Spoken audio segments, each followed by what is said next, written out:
তো প্রাক mature account বন্ধ করা, অর্থাৎ অ্যাকাউন্টটার যেটা আমাদের বয়স সেটার আগেই যদি আপনি বন্ধ করতে চান, সেক্ষেত্রে কি হবে, অ্যাকাউন্টের বয়স হতে হবে 5 বছর। ঠিক আছে, একটা এমআইএস অ্যাকাউন্ট খোলার পর থেকে অ্যাকাউন্টটা 5 বছর টেকে। 5 বছরের আগে যদি আপনি কোনোভাবে টাকাটা উঠাতে চান আপনার প্রয়োজনে বা অপ্রয়োজনে, তো সেক্ষেত্রে জমা করার যে তারিখ, সেই থেকে 1 বছর মেয়াদ শেষ হওয়ার আগে কোনো আমানত তোলা যাবে না। অর্থাৎ 1 বছর আগে কিন্তু আপনি কোনো টাকাই উঠতে পারবেন না, যতই কাঠখড় পোড়ান। ঠিক আছে, কারণ এটা রুলে নেই। 2 নম্বর, অ্যাকাউন্ট খোলার তারিখ থেকে 1 বছর পরে এবং 3 বছর আগে অ্যাকাউন্ট বন্ধ করা হলে মূল থেকে 2% সমান কাটা হবে এবং অবশিষ্ট অর্থ প্রদান করা হবে। অর্থাৎ অ্যাকাউন্ট খোলার 1 বছর পরে, অর্থাৎ আপনি 2 বছরের বেলায় যখন হচ্ছে তখন বললেন যে আমি আসলটা উঠিয়ে নেবো, অর্থাৎ যে 15 লাখ টাকা ফিক্সড করেছিলেন দুজনের নামে সেটা আমি উঠিয়ে নিতে চাই, তখন যেহেতু আপনাকে ইন্টারেস্ট অলরেডি পে করে দেওয়া হয়েছে এই 2 বছর, কারণ আপনি 5 বছর রাখবেন বলেছিলেন বলেই তো সেই হিসেবে আপনাকে 7.4% সুদ দেওয়া হয়েছিল।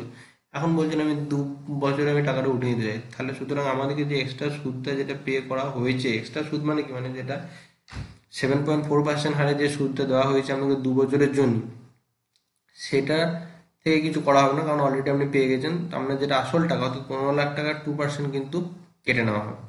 অ্যাকাউন্ট খোলার তারিখ থেকে 3 বছর পরে এবং 5 বছরের আগে অ্যাকাউন্ট বন্ধ করা হলে মূল থেকে 1%-এর সমান একটি কর্তন করা হবে এবং অবশিষ্ট অর্থ প্রদান করা হবে। বা অ্যাকাউন্ট খোলার তারিখ থেকে 3 বছর পরে, মানে 3.5 বছর কি 3 বছর 6 মাস, 3 বছর 8 মাস আপনি বলেন টাকাটা ওঠাবো, সেই ক্ষেত্রে কিন্তু আপনার 2% কাটবে না, তখন আসলের 1% কাটবে। অর্থাৎ 15 লাখ টাকা যদি জয়েন্ট অ্যাকাউন্টে রাখেন এমআইএস এর জন্য, সেক্ষেত্রে 1% তার কেটে নেওয়া হবে। ঠিক আছে, সংশ্লিষ্ট পোস্ট অফিসে পাস বই সহ একটা নির্দিষ্ট আবেদনপত্র জমা দিয়ে অ্যাকাউন্ট সময়ের আগেই বন্ধ করা যেতে পারে। অর্থাৎ পোস্ট অফিসে গিয়ে সংশ্লিষ্ট পোস্ট অফিসে যেখানে আপনি করেছেন অ্যাকাউন্টটা, সেই পোস্ট অফিসে গিয়ে অ্যাকাউন্ট বই এবং একটা ফর্ম করতে হয় যেটা প্রিম্যাচুয়ার উইথড্রলের জন্য, সেই ফর্মটা দিয়ে কিন্তু আপনি টাকাটা উইথড্রল করতে পারেন। এরপর আসছে পরিপক্কতা বা ম্যাচুরিটি। সংশ্লিষ্ট পোস্ট অফিসে পাসবই সহ নির্ধারিত আবেদনপত্র জমা দিয়ে খোলার তারিখ থেকে 5 বছরের মেয়াদ শেষ হলে অ্যাকাউন্ট বন্ধ করা যেতে পারে। অর্থাৎ 5 বছর যখন আপনার অ্যাকাউন্টটার বয়স হয়ে যাবে তখন কিন্তু আপনি অ্যাকাউন্ট বন্ধ করতে পারেন। মেয়াদ পূর্তির আগে অ্যাকাউন্টধারীর মৃত্যু হলে অ্যাকাউন্টটি বন্ধ করা যেতে পারে এবং অর্থ মনোনীত অথবা আইনগত উত্তরাধিকারীদের ফেরত দেওয়া হবে।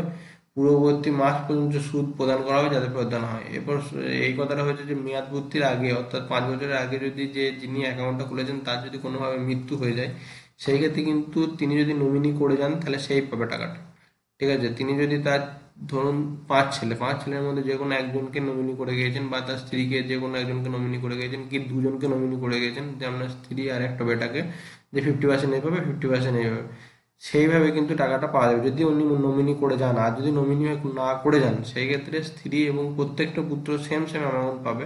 ঠিক আছে, এবং মেয়ে থাকলে মেয়েরাও সেই সেম সেম অ্যামাউন্ট পাবে ওই টাকাটা। ঠিক আছে, এটা হচ্ছে কথা। এবং তিনি যে মাসে মারা যাচ্ছেন, ধরুন 18 তারিখে অ্যাকাউন্ট খুলেছেন, 18 তারিখে সুদ পাচ্ছেন, ও ধরা যাচ্ছে তিনি কোনো মাসের 5 তারিখে মারা গেছেন, তো সুতরাং সেই যে মাসের টাকাটা কিন্তু তাকে দেওয়া হবে না, সেই মাসের 18 তারিখে যে সুদটা পেতেন সেটা কিন্তু দেওয়া যাবে না, তার আগের মাসের পর্যন্তই তিনি সুদটা পাবেন, তার পরের মাস থেকে কিন্তু সে আর পাবে না টাকাটা। ঠিক আছে, এটা হচ্ছে ব্যাপার। তো এটা ছিল অল এমআইএস অ্যাকাউন্টের ব্যাপারে। তো এমআইএস অ্যাকাউন্টের ব্যাপারে যেটা পরিষ্কারভাবে বলার সেটা হচ্ছে যে অ্যাকাউন্ট খুলবেন এবং এখানে 7.4% সুদ, যেটা 5 বছরের ফিক্সডের থেকেও একটু কম যায়, তার কারণ হচ্ছে 5 বছরের ফিক্সড 7.5, এখানে 7.4। তার কারণ হচ্ছে এখানে যেহেতু প্রতি মাসে আপনি সুদটা পেয়ে যান বলে, আর ফিক্সডের ক্ষেত্রে কিন্তু প্রতি বছরে একবারই সুদটা পাবেন, আর এখানে হচ্ছে প্রতি মাসে মাসে সুদটা পাবেন। তো এখানে যদি করতে চান এমআইএস, অনেকে করে এমআইএস করে আবার সেটা সেভিংসের খাটায়, সেভিংসে ধরুন 4% আবার ইন্টারেস্ট পায়, অর্থাৎ প্রতি মাসে টাকাটা ঢুকছে, প্রতি মাসে হয়তো আমার অতটা প্রয়োজন হচ্ছে না। বা অনেকে প্রতি মাসে মাসেই প্রয়োজন হয় বলে অনেকে ইয়েরও করে, হয়তো বছরে একবার পেলে হবে না, প্রতি মাসেই ওনার প্রয়োজন, সেই ক্ষেত্রে এমআইএস অ্যাকাউন্ট কিন্তু খুব একটা কার্যকরী অ্যাকাউন্ট। তো আপনারা যদি চান তাহলে নিকটবর্তী পোস্ট অফিসে গিয়ে, এবং এটা গ্রামের পোস্ট অফিসে হবে না, এটা শহরের পোস্ট অফিসেই হবে, সেখানে গিয়ে কিন্তু এমআইএস অ্যাকাউন্ট খুলতে পারেন। তো আজকের মতো এই পর্যন্তই, সবাই ভালো থাকবেন, ধন্যবাদ।